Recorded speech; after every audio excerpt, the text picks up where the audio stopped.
especialidades en cirugía, ya sea cirugía general y especialidades como en neurocirugía, traumatología, urología, etcétera, ¿no? En realidad es un... Si pueden ver la diapositiva. Sí, doctor. Ya, perfecto, vamos a empezar. Entonces, les decía de que vamos a hablar de drenajes. Vamos a ver en el desarrollo de las diapositivas los diferentes tipos de drenaje. Uno tiene que tener conceptos claros. Primero, la utilidad, en qué caso yo utilizo un determinado drenaje, cuándo utilizo, para qué sirve y en qué momento se debe retirar un drenaje. Vamos a ver que los drenajes, según la cirugía que se realice, van a ser diferentes en uno y en otro caso. Cuando hablamos de definición, drenaje es todo tipo de maniobra, ¿no? O un material destinado a la evacuación o a la derivación de una secreción que puede ser normal o patológica desde una cavidad o víscera hacia el exterior.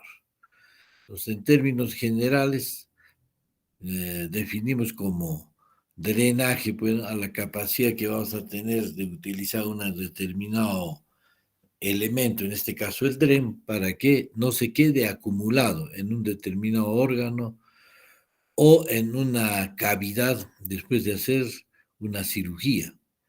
Es decir, que drene, el nombre mismo lo está describiendo, que salga, que no se quede dentro del organismo, dentro del órgano o la cavidad que ha sido explorada, operada, etcétera.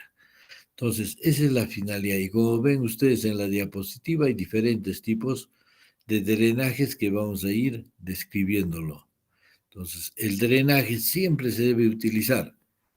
Ustedes que estén, digamos, en centros periféricos, ya deben saber qué función tiene un dren, sobre todo en heridas muy amplias, ¿no es cierto? Es necesario poner un dren porque puede quedar un poco desangrado o un poco de material purulento, entonces si se acumulan esto se va a formar un hematoma o un absceso y eso va a retardar la cicatrización o va a complicar toda la situación quirúrgica, por más que usted haya hecho un buen cierre de la herida operatoria, ¿no? Entonces, esa es fundamentalmente la definición de drenaje. ¿Cuál es el objeto? Como les repito, es la acumulación de líquidos. ¿Qué quiere decir? Cuando nosotros, digamos, recibimos un paciente con una herida amplia en cuero cabelludo, por darle un ejemplo simple, entonces, y si es amplio la herida, entonces se deja un dren para que los residuos, los restos de material sanguinolento, seroso, se evacúen. Entonces, en cada curación nosotros comprimimos un poco y vamos a ver que va saliendo, ya sea espontáneamente, en forma activa o en forma pasiva, la determinada sustancia. Entonces, ya vuelvo a repetir, si se acumula, entonces vamos a tener la presencia de hematomas. Por lo tanto, es prevenir la formación de hematomas y seromas. O cualquier otro líquido. En cirugía urológica, nosotros, cuando abrimos, en el caso, por ejemplo, la vejiga, entonces escapa un poco de orina y pues se pone el dren para que no se acumule. Entonces se deja el dren para que no se forme, en este caso, un urinoma. Urinoma no es nada más que la acumulación de la orina. Entonces, el hematoma no es nada más que la acumulación del sangrado, ¿no? Y así sucesivamente los seromas. Entonces, esto va a determinar que reducir la contaminación de la herida, lógico. La orina es altamente contaminante. ¿Entendido? Un material purulento, si usted lo deja, se forma un absceso, nunca va a cerrar. Por lo tanto, es un mecanismo para evitar la contaminación de la herida operatoria. Reducir el dolor postoperatorio, porque si hay un hematoma tipo seroso, tipo de un urinoma, entonces aumenta el dolor en la zona perioperatoria. Pero al tener el dren, ¿no es cierto? Y está drenando, está evacuando, entonces ya ni sencillamente se reduce el dolor postoperatorio, que es importantísimo, todos los mecanismos que nosotros pudiéramos tener para evitar el dolor postoperatorio es muy importante, no solamente el drenaje, sino ya sabemos de que cuanto más temprano es la deambulación del paciente, cuanto más temprano haga ejercicios respiratorios, tiene la mejor posibilidad de éxito. Muchas veces un dolor postoperatorio puede traer como consecuencia que el paciente no se movilice, aumente los riesgos de una neumonía por el dolor, porque no evita hacer movimientos respiratorios por el dolor. El estar en cama prolongadamente puede aparecer hasta trombosis, etcétera. Entonces, es muy importante la reducción del dolor postoperatorio. Cuando nosotros hacemos una cirugía, sobre todo si es amplia, tipo mastectomía, una herida en cuero cabelludo, etcétera, etcétera, se deja un espacio muerto, así se denomina, espacio muerto, ¿no es cierto? Es un vacío que queda. Entonces, ese espacio muerto puede acumularse nuevamente un hematoma, puede un seroma, etcétera. Entonces, una de las funciones u objetivos de los drenajes es eliminar los espacios muertos, minimizar la cicatriz, lógico. Entonces, a la medida que se va retirando el dren y que nosotros nos garantice que ya no sale ningún material, ya sea purulento, seroso, urinoso, etcétera, retiramos y la cicatrización se va a acelerar. De lo contrario, mientras persista la salida de algunos de estos materiales, va a demorar la cicatrización, ¿no?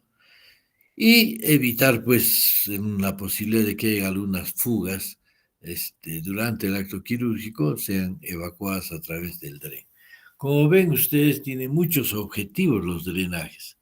Y en este caso, por ejemplo, estamos viendo un drenaje de cirugía abdominal, hay drenaje, ya vamos a ver, cirugía torácica, hay drenaje, digamos, de cirugía traumatológica y así, cirugía urológica, etcétera, etcétera. Entonces, ese es el objetivo fundamental. Muy bien, características de los drenes. Tienen que tener ciertas características, ¿no? Generalmente, la mayoría son de material suave, flexible, para no comprometer las estructuras vecinas. Esto quiere decir que debe amoldarse a la anatomía del cuerpo, ¿no? No estar muy tenso, no producir una necrosis de la zona del drenaje. mm, Lógicamente, al ser flexibles, suaves también, disminuye el dolor que se produce en algunos drenajes. No tiene que ser irritante para los tejidos corporales, porque la irritación nos puede condicionar a que aumente el dolor, disminuya la movilidad del paciente y aparezcan las complicaciones posteriormente, ¿no? Ya. No debe descomponerse en contacto con el líquido a drenar, ¿no? Eso es muy importante, por eso el material es importante. Ustedes saben que el material purulento es altamente agresivo, entonces en algunos casos puede llegar hasta a destruir el dren. Por lo tanto, esto se debe tener en cuenta dentro de las características de los drenes, ¿no? ¿Ya? En algunos casos van conectados, como ya vamos a ir descubriendo, a un sistema colector, que puede ser una bolsa de colostomía, una bolsa de orina, recolectora de orina, pero más que todo colectora. O en algunos casos a frascos especiales destinados a tales características. Entonces, como ven, hay características generales, indicaciones, objetivos de los drenajes que deben ser conocidos para, si bien es cierto, puede traer ciertas molestias, etcétera, pero en ese balance de positivo y negatividad gana la positividad por las múltiples bondades que nos ofrecen, ¿no? Respecto a la evolución de la herida, de cualquier herida operatoria. Los tipos pueden ser pasivos, o sea, actúa por capilaridad o por gravedad. Si usted deja, por ejemplo, un dren de Hebe flexible, el más conocido, ya lo vamos a escribir posteriormente, el dren Penrose, o simplemente gasa, un pedazo de gasa, en forma tubular. Entonces va saliendo pasivamente por capilaridad.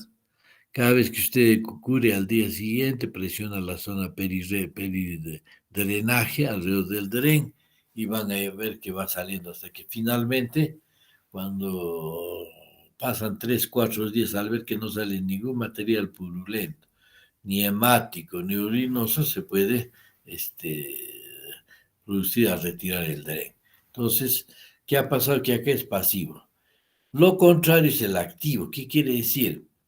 Que garantizan la salida del material mediante un sistema de aspiración. Hay varios tipos de aspiración, al vacío, a presión negativa, como vamos a ir viendo. Entonces, es muy importante. Quizás el más usado ampliamente es el pasivo por la facilidad, ¿no?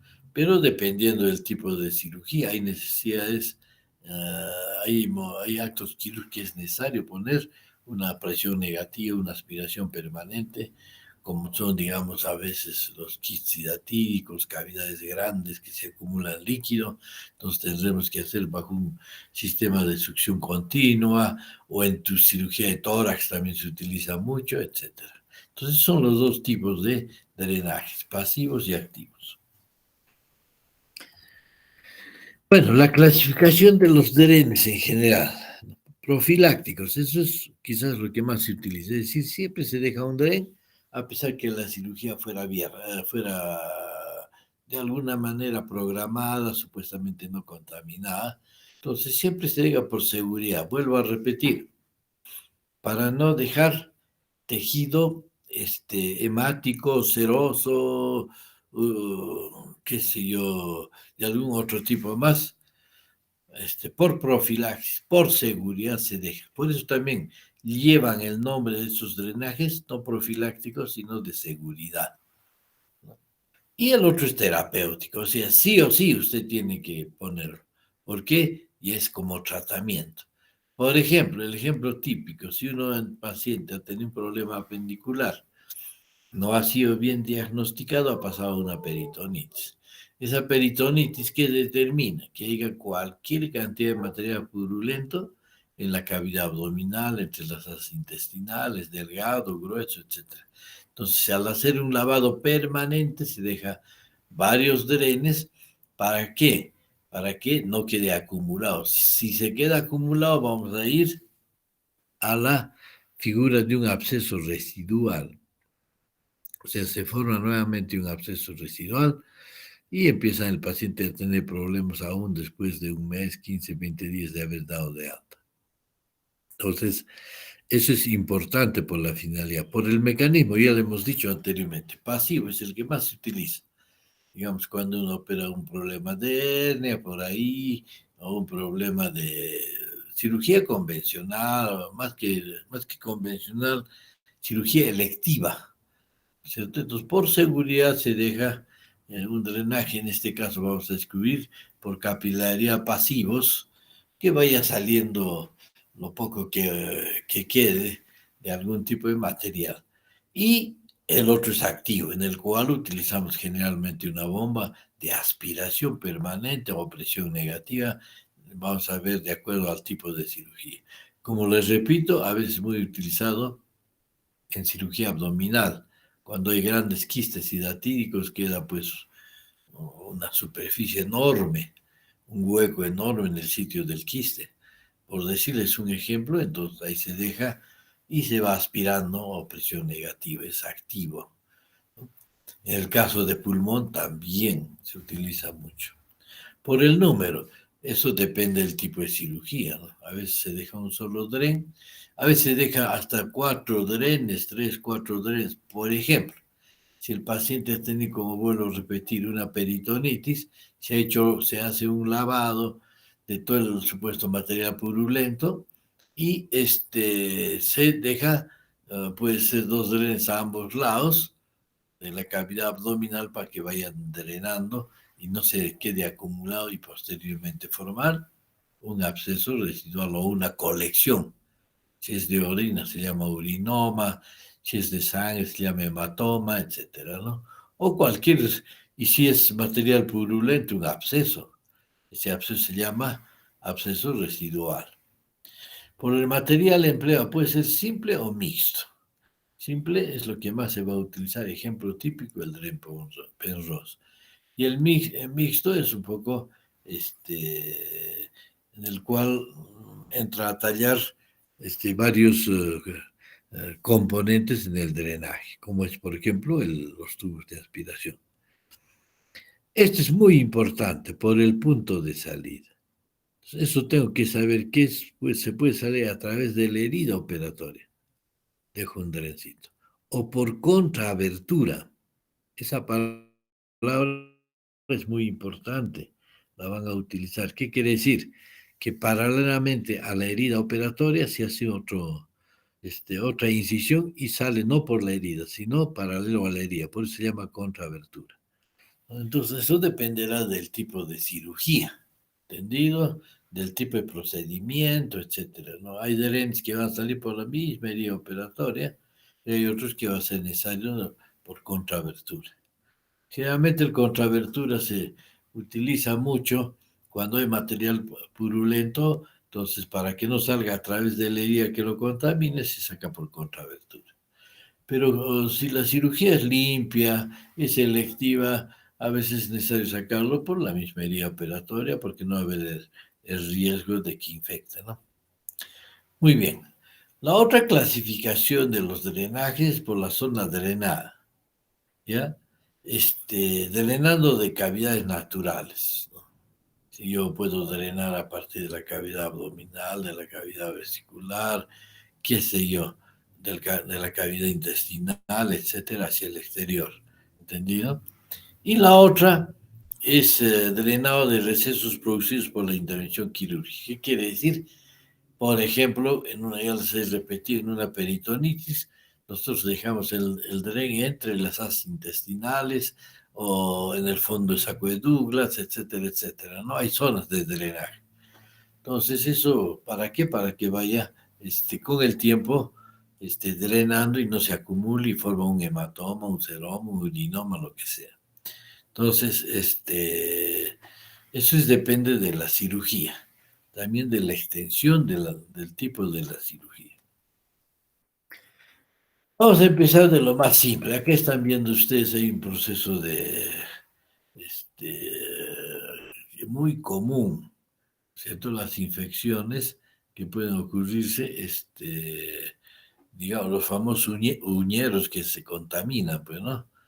Entonces, se puede drenar. Si usted lo drena y no lo drena el absceso y no le deja un dren, se va a volver a cerrar y se va a volver a formar el absceso.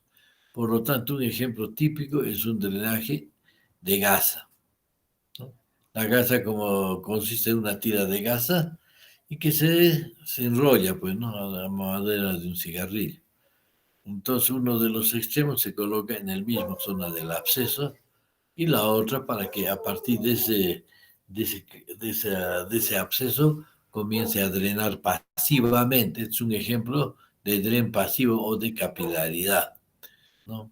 Entonces, cuando ustedes vean que al curar al tercer o cuarto día ya no hay acúmulo de esto, van retirando lentamente la gasa o el dren. Ese es el objetivo, no de golpe, lentamente. Entonces, cada vez que usted retira hay menor material purulento hasta que al tercer o cuarto día usted hace la compresión alrededor de la herida, no sale nada, entonces ya puede usted retirar ese dren. ¿Entendido? Entonces se coloca en la herida un absceso, actúa por capilaridad, facilitando el fluido de las secreciones. Ya, algunos lo utilizan también al mismo tiempo como complemento de usar un Dren Penrose. ¿Ya? ¿Para qué? Para mejorar pues, la evacuación, la efectividad, la evacuación del determinado absceso. Este es un ejemplo típico de un drenaje pasivo. Fácil de hacerlo, no hay necesidad de tenerlo, simplemente agarrar la gasita, enrollarla en forma de cigarrillo y dejar un extremo proximal en el absceso y el examen y el otro extremo distal para que nosotros apreciemos la cantidad del líquido. Cuando veamos que va disminuyendo Y el retiro, vuelvo a repetir, se hace progresivamente, ¿no? Porque si yo lo retiro de golpe, otra vez se va a formar probablemente el absceso. Entonces es importante ver las características de ese drenaje. Cada vez se va disminuyendo, usted puede ir retirando. Mientras persista, lo más probable es que quede más tiempo del cual usted ha determinado ponerlo. Indudablemente, el dren más común que existe es el famoso dren Penrose. ¿Listo? Ese es el que se utiliza ampliamente. Sobre todo se utiliza en materiales de seguridad o profilaxis, también terapéuticamente, ¿no? Entonces no es nada más que un tubo de caucho delgado y aplanado que se mantiene colapsado mientras no pasa el líquido por su interior. Se trata de un drenaje pasivo que se coloca a través de la cobertura de una abertura cutánea. Ya les he dicho, puede ser por la misma herida operatoria o por contraabertura, ¿ya? Y actúa por capilaridad arrastrando los líquidos hacia el exterior. O sea, ya desde el principio del dren, no debe quedar acumulado, debe salir al exterior. Por eso que cada vez que ustedes curen, entonces tienen que comprimir la zona peridrenaje para facilitar el, la salida de cualquier material. Y también para evaluar en qué momento vamos retirando, ¿cierto? Si yo hago una compresión al día siguiente sale un poco menos, retiro un poco de dren, y así sucesivamente. Vuelvo a repetir, no es cuestión de retirar el dren en forma rápida, porque si es aún sospecha que ha quedado algo de sangrado, entonces garantizar que esté prácticamente seco el dren para poder proceder a su retiro. Como les digo, se coloca al finalizar una determinada intervención quirúrgica, ¿no? Antes de cerrar la piel. Entonces, puede salir por la misma herida o por contraabertura a través de una incisión practicada, ¿no? Pero una de las cosas muy importantes del dren es asegurar el dren. Con un puntito el extremo que sale, que está a la vista del herida operatoria, hay que asegurarlo con un punto. ¿Entendido? Eso es muy importante. No hay peor complicación de un drenaje que usted no asegure y se vuelva a meter el dren a la cavidad. Eso nos va a traer como consecuencia a veces a reoperaciones. Simplemente ir a sacarlo el dren. Por lo tanto, debe ir fijado. Y al día siguiente que usted ha soltado el punto de fijación porque está retirando lentamente, asegurarlo. Puede asegurarse, generalmente se utilizaba con las diapositivas posteriores, les voy a mostrar, con un imperdible, o simplemente hacer un orificio en el dren y por ahí, por el medio, pasar una gasa, ¿no? Entonces, hay diferentes formas de asegurarse. Vuelvo a repetir, la complicación es que el dren, si no está fijado, se meta digamos, a una determinada cavidad. Ahí sí no lo va a usted poder sacar. Hay que volverlo a reintervenir exclusivamente para sacar el dren. Por eso, uno de los pasos importantes en drenaje es la fijación con un punto de sutura. ¿Ya? También pueden ir libremente, o a algunos casos cuando puede ir conectado a una bolsa colectora o libremente alrededor se pone siempre gasitos, apósitos donde va a ir mojando, ¿no? La cantidad que vaya mojando también nos indica al día siguiente de la curación. A medida que vaya mojando menos, la cantidad menos, eso nos va a indicar en qué momento vamos a retirar. Sobre todo en los drenes de seguridad que usted le ha puesto por profilaxis, por prevención, generalmente entre el tercer y cuarto día, después de un retiro progresivo, no violento, se puede retirar un dren si es de seguridad. El dren Penrose, no, las bondades, no perjudica el tejido cercano si produce no debe producir ninguna irritación tisular. ¿En dónde está indicado? En abscesos subhepáticos, Cirugía pancreática, ya les he dicho, se pone en el fondo el saco de Douglas. Cuando hay una anastomosis intestinal es frecuente en nuestro medio, porque una de las patologías, como ya les he dicho en prácticas, una de las patologías más frecuentes que nosotros tenemos son el famoso vólvulo, ¿no? Es la torsión del intestino delgado o grueso por el dólico megacolon andino que tenemos. Entonces, en muchos casos, no en muchos, en la mayoría de los casos, los pacientes vienen ya con necrosis intestinal, entonces hay que hacer resección, hay que resecar esa parte necrosada y después hacer una anastomosis terminal. Precisamente a nivel de la anastomosis hay que dejar el DRE. Por lo tanto, si hubiera alguna pequeña fuga de algún material intestinal, entonces se puede drenar a través de un DREN-PENROS. ¿Entendido? Otro de los usos con mayor razón es las peritonitis, ya les he dicho. La peritonitis, ¿en qué consiste? En aperturar, sacar en este caso, si fuera peritonitis por apendicitis, hacer la apendicectomía y producir un lavado amplio de toda la cavidad, ¿no? Para que ustedes saben que el material purulento se esparció por todas las asas intestinales. Por lo tanto, el objetivo es hacer lavado, se lava mucho con cloruro, mucho tiempo, varias veces, hasta que el líquido comience a salir transparente. Entonces, de alguna manera mantenemos cierta seguridad, cierta ventaja de que no queda material purulento. Cuanto más se lave la zona, digamos, de los intestinos, etcétera, entonces se evita de que queden se forme posteriormente un absceso residual.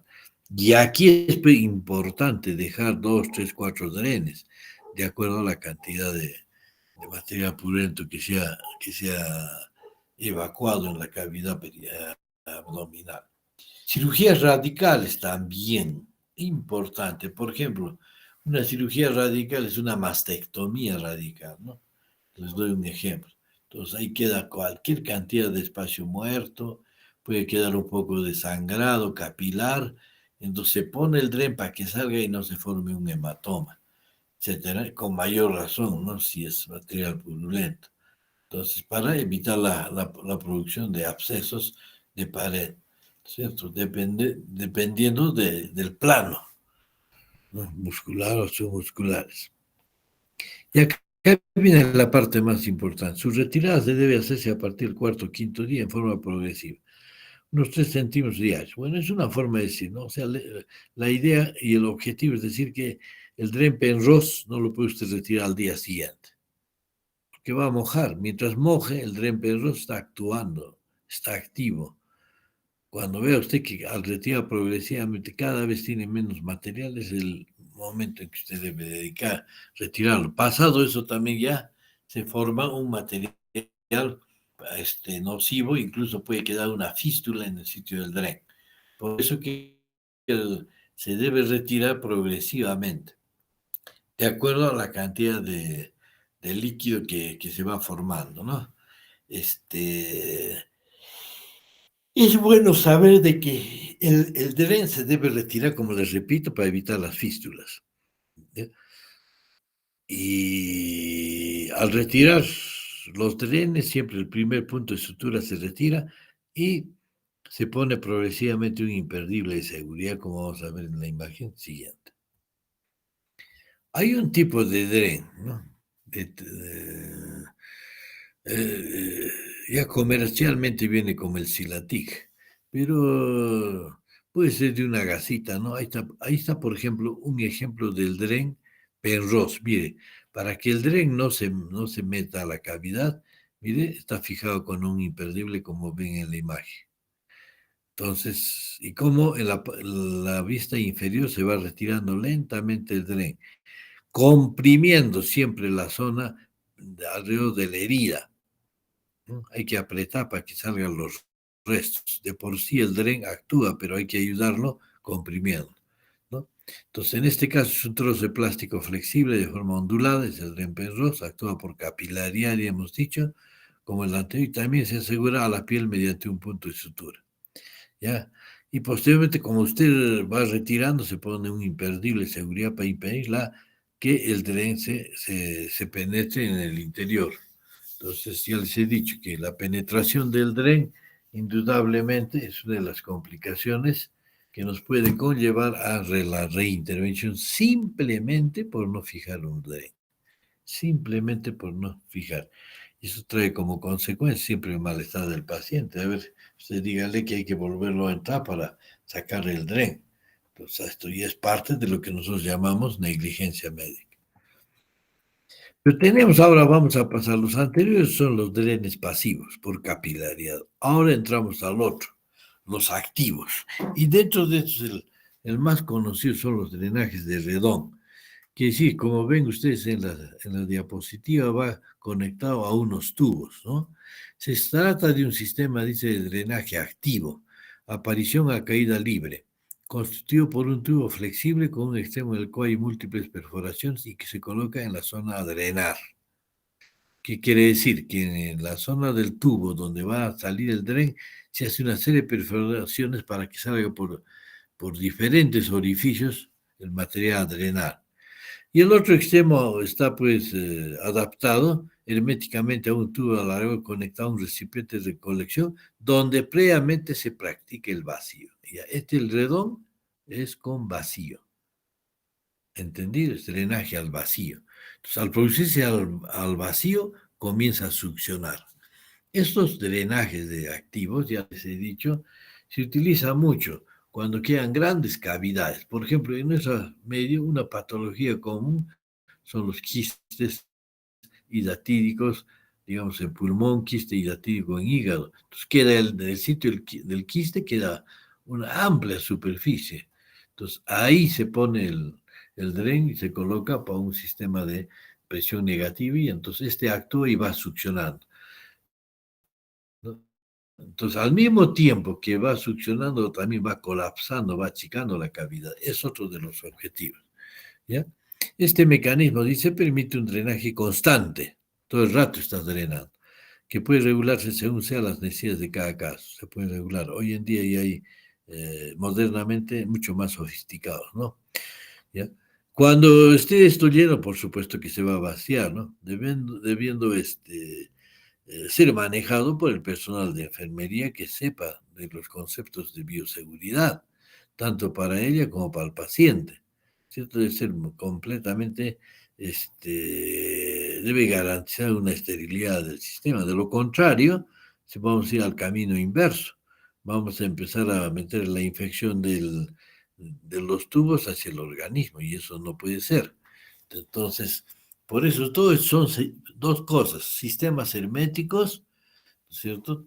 Tener experiencia en el que lo coloca y tener experiencia en el que maneja, en este caso la enfermera, cómo se hace el vaciamiento del dren. Entonces, una de las cosas que hay que preservar es el sistema de esterilidad.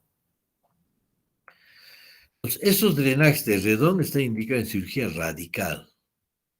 Hay cirugías radicales de cuello, cirugía radical de mama, cirugía radical de intestino, etcétera, ¿no? Entonces se quedan grandes cantidades de superficies cruentas, espacios muertos, donde se pueden quedar acumulados sangre, material purulento, material seroso, ¿no? Entonces se extirpan grandes cantidades de tejido, donde puede haber espacios muertos que originen hematomas, ¿no?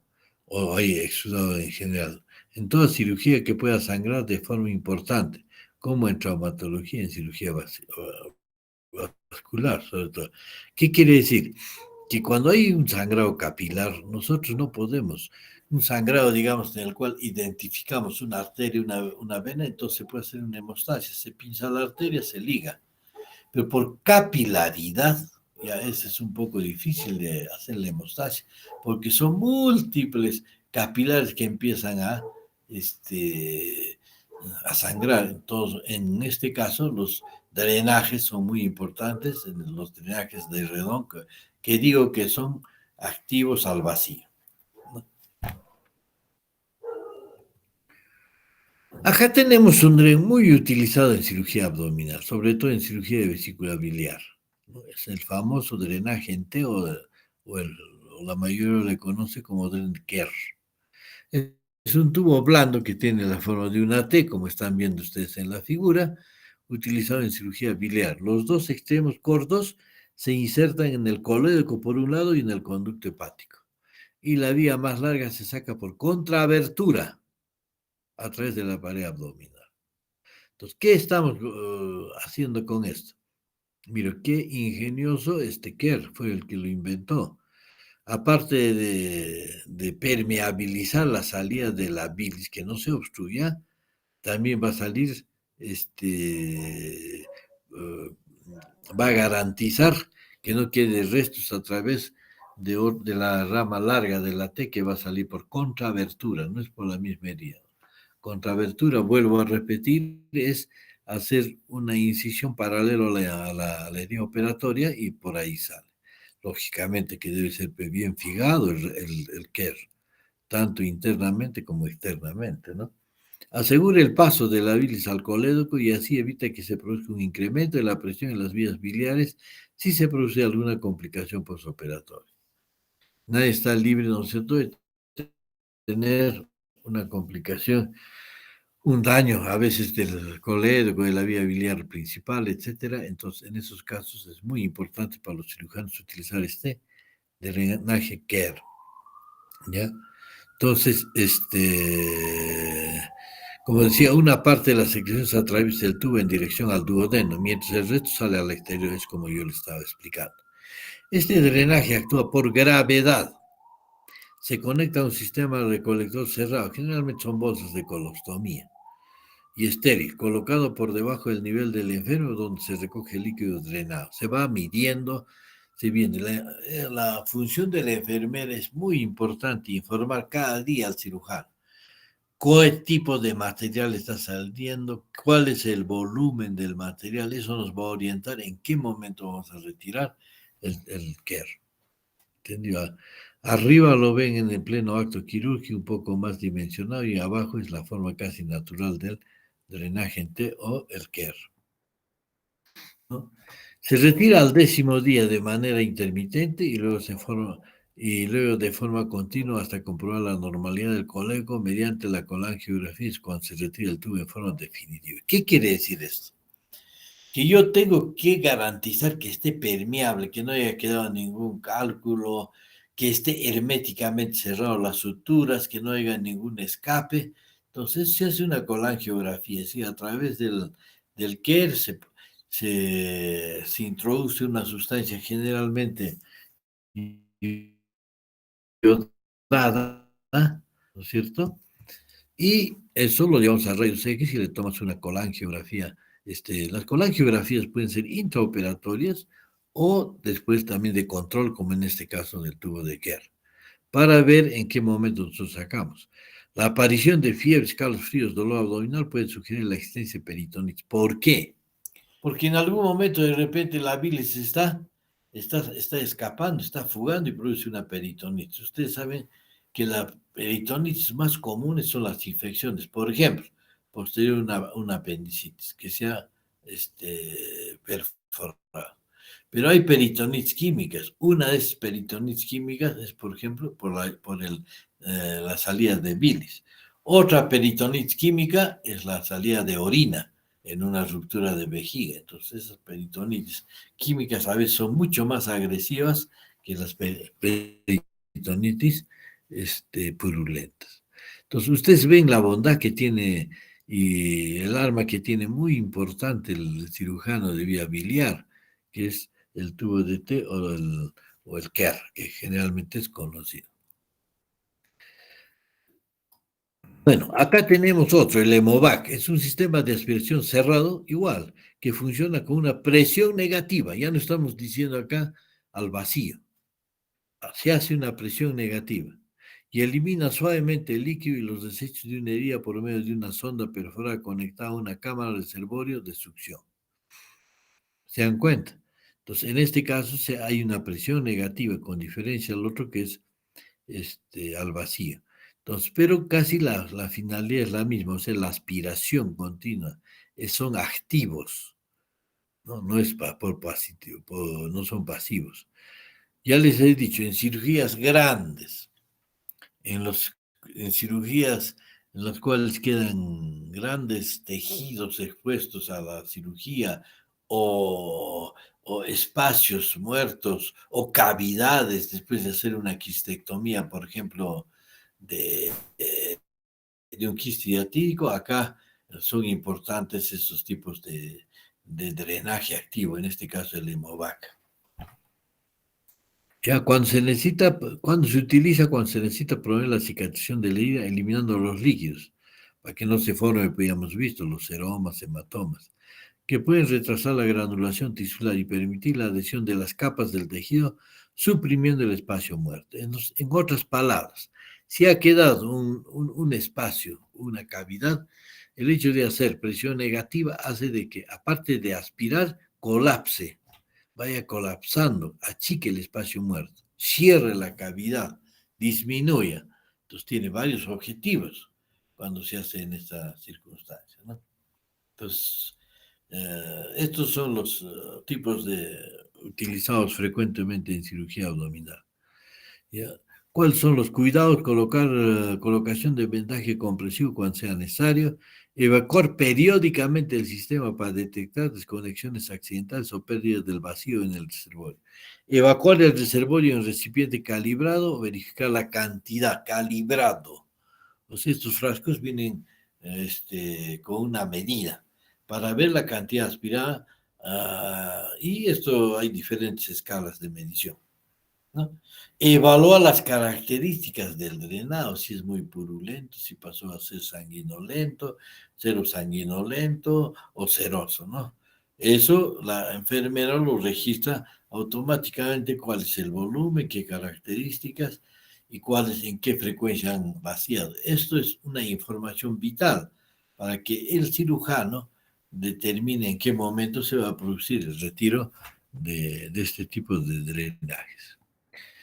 Complicaciones se pueden obstruir por los fluidos o detritos. Para eso tiene que estar la enfermera atento para poder indicar al cirujano. Desplazamiento. Se puede desplazar. El paciente al moverse puede desplazarlo, el tubo. Lesión del tejido en el sitio de inserción por presión constante o errores en la inmovilización. Y posteriormente el sobreagrado de la infección. Vuelvo a repetir. En estos sistemas cerrados, ya sea por presión negativa, por aspiración, etcétera, es muy importante la función de la enfermera. Uno de los principios no solamente informar las características al cirujano, sino evitar la sobreinfección. ¿Entendido? Manejando cuidadosamente, protegiendo todo lo que es bioseguridad y lo máximo de esterilización para evitar una complicación en este tipo de drenajes que es la infección. Finalmente tenemos otro tipo de drenaje, el pleurovac. Ya estamos hablando casi específicamente de cavidad pleural. Es la introducción de un tubo en el interior de las paredes pleurales a través de la caja torácica por un espacio intercostal. Entonces, por lo tanto, este tubo es un poco más rígido, no es flexible como el Dren-Penrose, ¿entendido? Entonces, se pasa por el espacio intercostal. El drenaje de la cavidad pleural tiene como objetivo eliminar o prevenir la acumulación de aire, ¿entendido? Y líquidos en su interior. Acá ya tiene dos objetivos, no solamente la eliminación de un probable absceso, hematoma, ¿no? Sino evitar el aire, o sea, el neumotórax. Esto, sin lugar a dudas, se utiliza mucho en cirugía cardiovascular.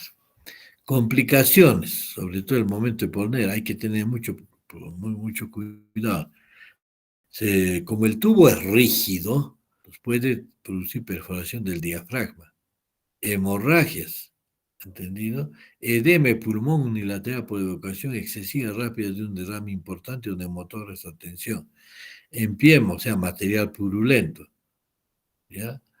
Enfisema subcutáneo al salir del tubo, es decir, el aire se acumula en el tejido celular subcutáneo. Si usted cuando hace la palpación hay una crepitación.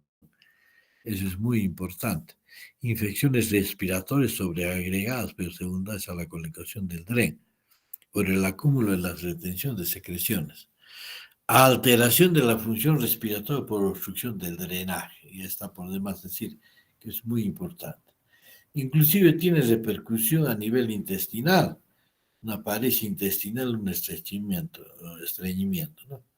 Y el neumotórax, que es lo que más los cirujanos de tórax tratan de evitar, que va relacionado con la retirada del drenaje.